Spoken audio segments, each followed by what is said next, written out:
നിങ്ങൾക്കറിയാമോ പഹൽഗാമിൽ ഭീകരാക്രമണം നടത്തിയ ദ റെസിസ്റ്റൻസ് ഫ്രണ്ട് അഥവാ TRF ആരാണെന്ന്? എന്തിനാണവർ വിനോദസഞ്ചാരികളെ ലക്ഷ്യം വയ്ക്കുന്നതെന്ന്? കാശ്മീരിൽ വിനോദസഞ്ചാരികളെ ലക്ഷ്യമിട്ട് പഹൽഗാമിൽ നടന്ന ഭീകരാക്രമണം രാജ്യത്തെ ഞെട്ടിച്ചിരിക്കുകയാണ്. 27ലധികം പേർ കൊല്ലപ്പെട്ട ഈ ഹീനമായ ആക്രമണത്തിൻ്റെ ഉത്തരവാദിത്തം ദ റെസിസ്റ്റൻസ് ഫ്രണ്ട് എന്ന ഭീകര സംഘടനയാണ് ഏറ്റെടുത്തിരിക്കുന്നത്. 2019 ഫെബ്രുവരിയിൽ പുൽവാമയിൽ നടന്ന ചാവേർ ആക്രമണത്തിന് ശേഷം കാശ്മീർ താഴ്വര സാക്ഷ്യം വഹിക്കുന്ന ഏറ്റവും വലിയ ഭീകരാക്രമണമാണിത്. വിനോദസഞ്ചാരികളെപ്പോലും ലക്ഷ്യമിട്ട് ഇത്രയും ക്രൂരമായ ആക്രമണം നടത്തിയ TRF ആരാണ്? എന്താണ് ഈ ഭീകര സംഘടനയുടെ ലക്ഷ്യങ്ങൾ?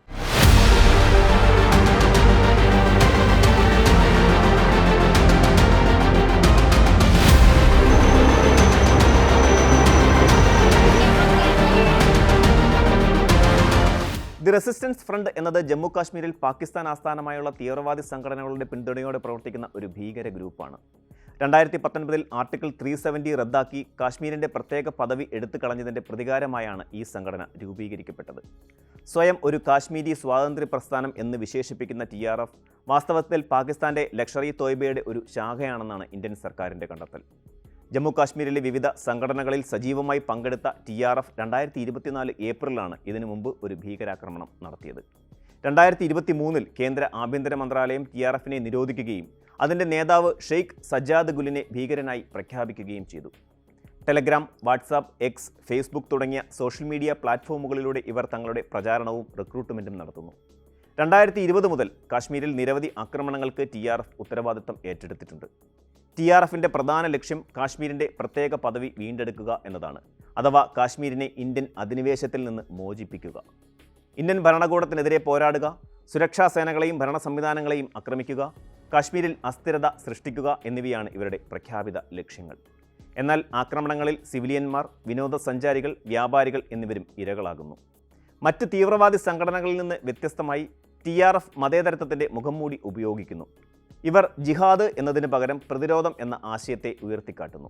ഇത് കാശ്മീർ പൗരന്മാരുടെ താൽപ്പര്യങ്ങൾക്ക് വേണ്ടിയുള്ള സ്വദേശീയ പ്രസ്ഥാനമായി ചിത്രീകരിക്കാൻ സഹായിക്കുകയും ചെയ്യുന്നുണ്ട്. എന്നിരുന്നാലും കാശ്മീർ പണ്ഡിറ്റുകൾ, സിഖുകൾ, ഹിന്ദുക്കൾ, മുസ്ലിങ്ങൾ തുടങ്ങി വിവിധ മതവിഭാഗങ്ങളെ ലക്ഷ്യമിട്ടുള്ള ആക്രമണങ്ങൾ ഈ മതേതര മുഖംമൂടിയുടെ വൈരുദ്ധ്യം വെളിവാക്കുകയും ചെയ്യുന്നു.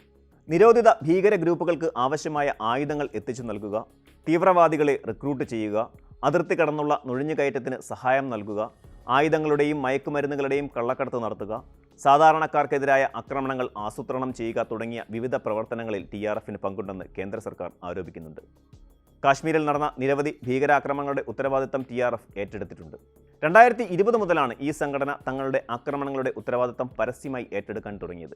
2024 ഒക്ടോബർ 20 ഗാൻഡർബലിൽ നടന്ന ഇസഡ്മോർ ടണൽ ആക്രമണത്തിൻ്റെ ഉത്തരവാദിത്തം TRF അടുത്തിടെ ഏറ്റെടുത്തിരുന്നു. TRF ഏറ്റെടുത്ത മറ്റ് പ്രധാന ആക്രമണങ്ങൾ ഇവയാണ്. 2020 കുൽഗ്രാമിൽ 3 BJP പ്രവർത്തകരെ വെടിവെച്ച് കൊലപ്പെടുത്തിയതിൻ്റെ ഉത്തരവാദിത്തം അവർ ഏറ്റെടുത്തിരുന്നു.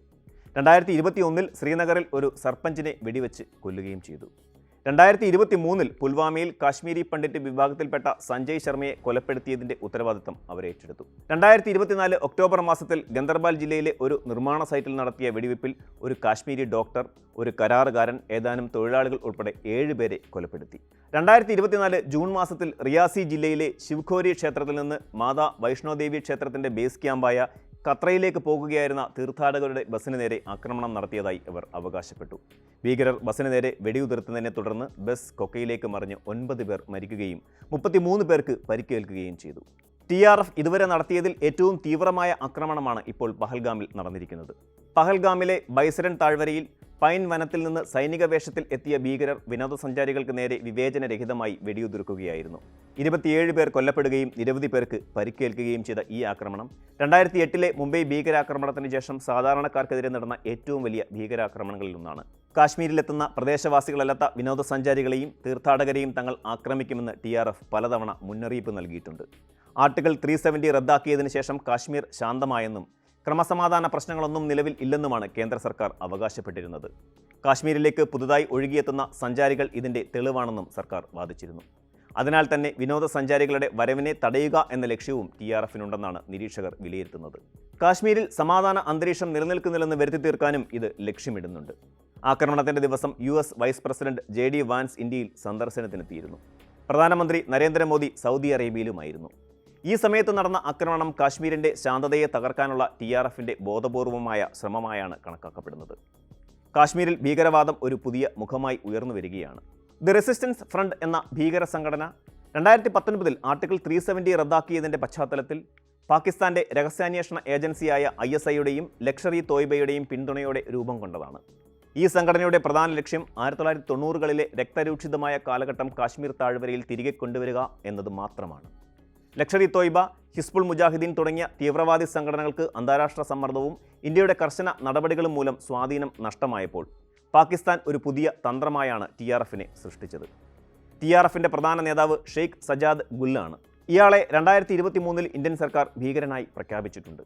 ശ്രീനഗറിലെ റോസ് അവന്യൂ കോളനിയിൽ നിന്നുള്ള ഗുൽ 2018 കാശ്മീർ പത്രപ്രവർത്തകൻ ഷുജാദ് ബുഖാരിയുടെ കൊലപാതകത്തിന്റെ ഗൂഢാലോചനയിൽ പങ്കാളിയാണെന്ന് സംശയിക്കപ്പെടുന്നുണ്ട്.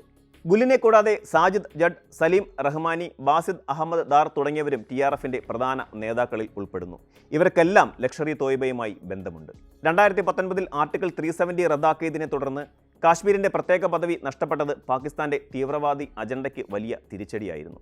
ലഷ്കർ ഇ തോയ്ബ, ഹിസ്ബുൾ മുജാഹിദീൻ, ജെയ്ഷ് ഇ മുഹമ്മദ് തുടങ്ങിയ സംഘടനകൾക്ക് ഫിനാൻഷ്യൽ ആക്ഷൻ ടാസ്ക് ഫോഴ്സിന്റെ കർശന നിരീക്ഷണം മൂലം ധനസഹായവും പിന്തുണയും നൽകുന്നത് പാകിസ്ഥാന് ബുദ്ധിമുട്ടായി. ഈ സാഹചര്യത്തിൽ പാകിസ്ഥാന്റെ ISI ഒരു പുതിയ തന്ത്രം രൂപീകരിച്ചു. ഒരു സ്വദേശീയ മുഖമുള്ള ഭീകര സംഘടന സൃഷ്ടിക്കുക, അതുവഴി അന്താരാഷ്ട്ര സമ്മർദ്ദം ഒഴിവാക്കുകയും കാശ്മീരിൽ അസ്ഥിരത തുടരുകയും ചെയ്യുക. അങ്ങനെ പാകിസ്ഥാൻ രഹസ്യാന്വേഷണ ഏജൻസിയായ ISIയും ലഷ്കർ ഇ തോയ്ബയും ചേർന്ന് ദി റെസിസ്റ്റൻസ് ഫ്രണ്ട് എന്ന പുതിയ ഭീകര സംഘടനയ്ക്ക് രൂപം നൽകി. TRF ലഷ്കർ ഇ തോയ്ബയുടെ ഒരു ശാഖയായാണ് രൂപീകരിക്കപ്പെട്ടത്. എന്നാൽ ഇത് നോൺ റിലീജിയസ് എന്ന പ്രതിച്ഛായ സൃഷ്ടിക്കാൻ ശ്രമിക്കുന്നു. ഹിസ്ബുൾ മുജാഹിദീൻ്റെ അംഗങ്ങളും TRFിൽ ചേർന്നിട്ടുണ്ട്. ഇത് സംഘടനയ്ക്ക് കൂടുതൽ വ്യാപനം നൽകി. ഈ സംഘടനയുടെ പ്രചാരണവും റിക്രൂട്ട്മെൻറ്റും പ്രധാനമായും ടെലഗ്രാം, വാട്സാപ്പ്, എക്സ് തുടങ്ങിയ സോഷ്യൽ മീഡിയ പ്ലാറ്റ്ഫോമുകളിലൂടെയാണ് നടക്കുന്നത്. ലഷ്കർ ഇ തോയ്ബയുടെയും ഹിസ്ബുൾ മുജാഹിദീൻ്റെയും സ്വാധീനം കാശ്മീർ താഴ്വരയിൽ കുറഞ്ഞു വരുന്നത് തിരിച്ചറിഞ്ഞപ്പോൾ ഈ രണ്ട് സംഘടനകളുടെയും ലക്ഷ്യങ്ങൾ പൂർത്തീകരിക്കാനുള്ള ദൗത്യം TRFിന് നൽകുകയായിരുന്നു. 1990കളിലെ കാശ്മീരിലെ രക്തരൂക്ഷിതമായ കാലഘട്ടം തിരികെ കൊണ്ടുവരിക എന്നതും TRFിൻ്റെ പ്രധാന ലക്ഷ്യങ്ങളിലൊന്നാണ്. കാശ്മീരിൽ അടുത്തിടെ നടന്ന പല കൊലപാതകങ്ങൾക്കും പിന്നിൽ TRF ആണെന്ന് റിപ്പോർട്ടുകളുണ്ട്. സോഷ്യൽ മീഡിയ വളരെ ശ്രദ്ധയോടെ കൈകാര്യം ചെയ്യുകയും സോഷ്യൽ മീഡിയ ഇടപെടലുകളിൽ സജീവമാകുകയും ചെയ്യുന്ന ഒരു പ്രവർത്തന രീതിയും TRF പിന്തുടരുന്നുണ്ട്. കാശ്മീരിൽ നടക്കുന്ന രാഷ്ട്രീയ, ഭരണ, സാമൂഹിക പ്രവർത്തനങ്ങളെ സൂക്ഷ്മമായി നിരീക്ഷിക്കുന്നതിനുള്ള സംവിധാനവും ഈ സംഘടനയ്ക്കുണ്ട്. തങ്ങളുടെ ആശയങ്ങളുടെ സ്വാധീനം വർദ്ധിപ്പിക്കുന്നതിന് ലഷ്കർ ഇ തോയ്ബയെയും ഹിസ്ബുൾ മുജാഹിദീനും സ്വീകരിച്ചതിൽ നിന്ന് വ്യത്യസ്തമായ തന്ത്രങ്ങളാണ് TRF സ്വീകരിക്കുന്നത് എന്ന് വിലയിരുത്തപ്പെടുന്നുണ്ട്. അതിനാൽ തന്നെ പഹൽഗാമിലെ ഭീകരാക്രമണത്തിൻ്റെ ഉത്തരവാദിത്തം ദ റെസിസ്റ്റൻസ് ഫ്രണ്ട് ഏറ്റെടുക്കുമ്പോൾ കാശ്മീരിലെ സുരക്ഷാ സംവിധാനങ്ങൾക്ക് ഇതൊരു പുതിയ വെല്ലുവിളിയാണ് ഉയർത്തുന്നത്. പഹൽഗാമിലെ ഭീകരാക്രമണവുമായി ബന്ധപ്പെട്ട് ഞെട്ടിക്കുന്ന വിവരങ്ങളാണ് പുറത്തുവരുന്നത്. ഭീകരർ വിനോദസഞ്ചാരികളുടെ മതം പരിശോധിച്ചതിന് ശേഷം അവരെ വെടിവെച്ച് കൊല്ലുകയായിരുന്നുവെന്ന് ദൃക്സാക്ഷികൾ സുരക്ഷാ സേനയോട് വെളിപ്പെടുത്തി. മുംബൈ ഭീകരാക്രമണത്തിന് ശേഷം സാധാരണക്കാർക്കെതിരെ നടന്ന ഏറ്റവും മാരകമായ ഭീകരാക്രമണങ്ങളിൽ ഒന്നാണിത്.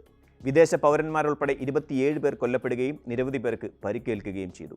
സർക്കാർ വൃത്തങ്ങൾ പറയുന്നതനുസരിച്ച് ഒരു ഭീകരൻ അവിടെ ഉണ്ടായിരുന്ന ദമ്പതികളെ സമീപിച്ച് അവരുടെ വിശ്വാസം ഏതാണെന്ന് ചോദിച്ച് മനസ്സിലാക്കാൻ ശ്രമിച്ചു. തുടർന്ന് അവർക്ക് നേരെ വെടിയുതിർത്തു. പുരുഷന്മാരോട് കലിമ ചൊല്ലാൻ അക്രമികൾ ആവശ്യപ്പെട്ടു. അവർ അത് ചെയ്യാത്തതിനെ തുടർന്ന് അവരെ വെടിവെച്ച് കൊലപ്പെടുത്തുകയായിരുന്നു. വെടിയുണ്ടകൾ പാഞ്ഞു വന്നപ്പോൾ ടൂറിസത്തിൽ നിന്ന് ഉപജീവനം കണ്ടെത്തുന്ന നിരവധി പ്രദേശവാസികൾ സുരക്ഷയ്ക്കായി ഓടി രക്ഷപ്പെട്ടു. എൻ്റെ ഭർത്താവിൻ്റെ തലയ്ക്കാണ് വെടിയേറ്റത്, മുസ്ലിം അല്ലാത്തതിനാലാണ് വെടിയേറ്റത് എന്ന് ഒരു സ്ത്രീ ഫോണിലൂടെ വാർത്താ ഏജൻസിയായ PTIയോട് പറഞ്ഞു. എന്നാൽ അവർ പേര് വെളിപ്പെടുത്തിയിട്ടില്ല. പരിക്കേറ്റവരെ ആശുപത്രിയിലേക്ക് മാറ്റാൻ സഹായം അഭ്യർത്ഥിച്ചു. ഒരു ദശാബ്ദത്തിനിടയിൽ സാധാരണക്കാർക്കെതിരെ നടന്ന ഏറ്റവും വലിയ ഭീകരാക്രമണമാണിത്. കർണാടകയിലെ ശിവമോഗയിൽ നിന്നുള്ള ഒരു കുടുംബം 12ാം ക്ലാസ് പരീക്ഷയിൽ മകൻ്റെ വിജയം ആഘോഷിക്കാൻ കശ്മീരിലെത്തിയതായിരുന്നു. റിയൽ എസ്റ്റേറ്റ് ഏജന്റായ മഞ്ജുനാഥ്, ഭാര്യ പല്ലവി, 2ാം വർഷ PUC പരീക്ഷയിൽ 98% മാർക്ക് നേടിയ മകൻ അഭിജയ് എന്നിവരാണ് കാശ്മീരിലെത്തിയത്. കഴിഞ്ഞ കുറച്ച് ദിവസങ്ങളായി കാശ്മീരിൻ്റെ മനോഹാരിതയും ശാന്തതയും പങ്കുവയ്ക്കുന്ന നിരവധി വീഡിയോകൾ മഞ്ജുനാഥും പല്ലവിയും സോഷ്യൽ മീഡിയയിൽ പങ്കുവച്ചിരുന്നു. എന്നാൽ ഇങ്ങനെയൊരു ദുരന്തം അവരെ കാത്തിരിക്കുന്നുണ്ടെന്ന് അവർ സ്വപ്നത്തിൽ പോലും കരുതിയിട്ടുണ്ടാവില്ല. പല്ലവി തൻ്റെ ദുരനുഭവം വിവരിച്ചത് ഇങ്ങനെ: ഞങ്ങൾ പഹൽഗാമിൽ എത്തി മിനി സ്വിറ്റ്സർലൻഡ് സന്ദർശിച്ചു. ആ നിമിഷം ഞങ്ങൾ സന്തോഷിച്ചിരിക്കുമ്പോൾ ഭീകരർ അടുത്തേക്ക് വന്നു. അവരെൻ്റെ ഭർത്താവിൻ്റെ തലയിലേക്ക് നിറയൊഴിച്ചു. ഞങ്ങൾക്ക് അദ്ദേഹത്തെ തൽക്ഷണം നഷ്ടപ്പെട്ടു.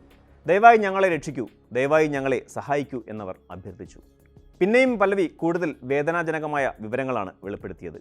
ഞങ്ങൾ ഹിന്ദുക്കളാണെന്ന് ഉറപ്പിച്ചതിന് ശേഷം അവർ എൻ്റെ ഭർത്താവിനെ കൊന്നു. തീവ്രവാദി എൻ്റെ അടുത്ത് നിൽക്കുകയായിരുന്നു.